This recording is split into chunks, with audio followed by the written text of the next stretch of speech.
এক সময় সারা বাংলা জুড়ে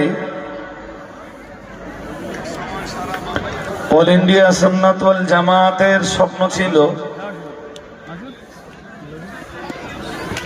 শুধুমাত্র মাদ্রাসা তৈরি করা,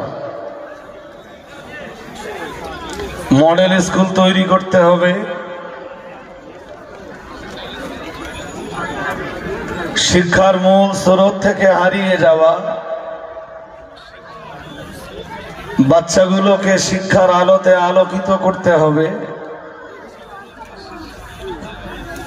সমাজের সব শ্রেণীর মানুষকে এডুকেশনের আলোতে আনতে হবে। এই স্বপ্ন একদিন অল ইন্ডিয়া সুন্নাত ওয়াল জামাতে ছিল না। এক সময় আমরাই